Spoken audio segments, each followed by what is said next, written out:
तेजस्वी यादव सामने आएंगे। सोमवार यानी 16 नवंबर को राष्ट्रीय जनता दल के प्रत्याशियों और निर्वाचित विधायकों की बैठक का आयोजन होना है। इस बैठक में चुनाव परिणामों और संगठनात्मक गतिविधियों से जुड़े सभी महत्वपूर्ण बिंदुओं की विस्तृत समीक्षा की जाएगी। इस बैठक की अध्यक्षता नेता प्रतिपक्ष तेजस्वी यादव करेंगे। वहीं दूसरी तरफ लालू के परिवार में घमासान मचा हुआ है। रोहिणी आचार्य ने परिवार छोड़ने के बाद क्या बोला, आप एक बार सुन लीजिए। नहीं, मेरा कोई परिवार नहीं है। अब ये जाकर के आप संजय, रमेश, तेजस्वी यादव से पूछिए, मेरा कोई परिवार नहीं है। वही लोग निकाला है हमको परिवार से, क्योंकि रिस्पॉन्सिबिलिटी लेना नहीं है उनको। पूरा दुनिया बोल रहा है जो चाणक्य बनेगा, तो चाणक्य से आप सवाल पूछिएगा। जब कार्यकर्ता चाणक्य से सवाल कर रहा है, पूरा देश दुनिया सवाल कर रहा है कि पार्टी का ये ऐसा हाल क्यों हुआ। अब जब संजय और रमेश इन लोग का नाम लीजिए तो आपको घर से निकाल दिया जाएगा, आपको बदनाम किया जाएगा, आपको गाली दिलवाया जाएगा, आपके ऊपर चप्पल उठा करके मारा जाएगा। राष्ट्रीय जनता दल के सुप्रीमो लालू प्रसाद यादव के परिवार में मचे घमासान से सियासी गलियारे में हलचल मच गई है। खासकर जब लालू प्रसाद की बेटी और सारण से चुनाव लड़ चुकी रोहिणी आचार्य ने राजनीति और परिवार छोड़ने की घोषणा की। अब भारतीय जनता पार्टी के प्रदेश अध्यक्ष दिलीप जायसवाल ने इस मामले में प्रतिक्रिया दी है। कहा है कि ये गलत हो रहा है, कोई एक व्यक्ति परिवार को तोड़ने की कोशिश कर रहा है। लालू प्रसाद और राबड़ी देवी को इस मामले को गंभीरता से लेना चाहिए और परिवार को टूटने से बचा लेना चाहिए। रोहिणी आचार्य द्वारा राजनीति छोड़ने और अपने परिवार से दूरी बनाने के फैसले पर जदयू के मुख्य प्रवक्ता नीरज कुमार ने भी प्रतिक्रिया दी। उन्होंने कहा कि रोहिणी आचार्य वो बेटी है जिन्होंने अपने पिता की जान बचाई। बेटी लक्ष्मी होती है, उसका अपमान करना हमारी परंपरा का हिस्सा नहीं है और इस पर लालू यादव और राबड़ी देवी चुप क्यों हैं? ये दूसरी घटना है। इससे पहले ऐश्वर्या के साथ हुआ और अब रोहिणी के साथ हुआ।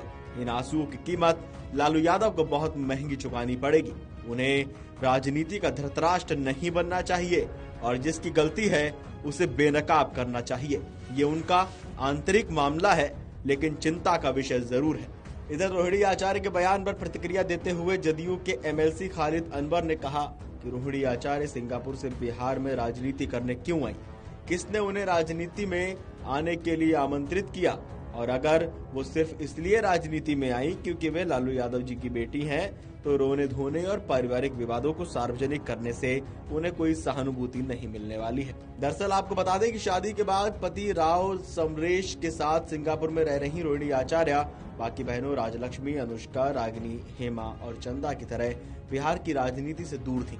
2022 में जब सिंगापुर बुलाकर पिता लालू प्रसाद को रोहिणी आचार्य ने अपनी किडनी दान में दी और इलाज कराने के बाद भारत भेजा, तब तक उनके प्रति सहानुभूति की लहर फैल चुकी थी। लालू प्रसाद ने बिहार में एक सभा को वर्चुअल तरीके से संबोधित किया तो भी रोहिणी को लेकर नारे लगे। उन्होंने बेटी से जीवन दान मिलने का जिक्र भी किया। इन परिस्थितियों ने रोहिणी आचार्य के लिए राजनीतिक जमीन तैयार कर दी। लालू के बड़े बेटे तेज प्रताप यादव ने भी दल परिवार से निकाले जाने के कुछ दिन बाद से बोलना शुरू कर दिया था। आपको याद होगा, पिता और माता के प्रति कोई बुरी बात नहीं कही।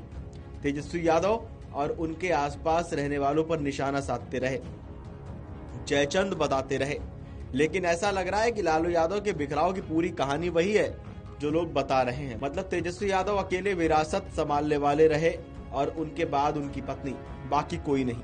रोहिणी आचार्य ने चुनाव भी नहीं लड़ा। मतदान के समय लालू तेजस्वी के साथ भी नजर आई। वहीं इस राजनीतिक परिवार में मुखर होना उनके प्रति, उनके लिए मुसीबत बन गया। उन्होंने तेज प्रताप के प्रति सद्भावना दिखाई और जब बिहार चुनाव परिणाम में राजद की हार को लेकर तेजस्वी यादव के आसपास रहने वालों संजय यादव और रमेश को लेकर सवाल किया, तो उन्हीं के अनुसार उन पर चप्पल भी उठाई गई, बेइज्जती भी की गई। सोशल मीडिया पोस्ट और वीडियो के जरिए उन्होंने बहुत कुछ लिख दिया। इस बात की तस्दीक राजद की अग्रणी नेत्री रही ऋतु जायसवाल ने भी की है।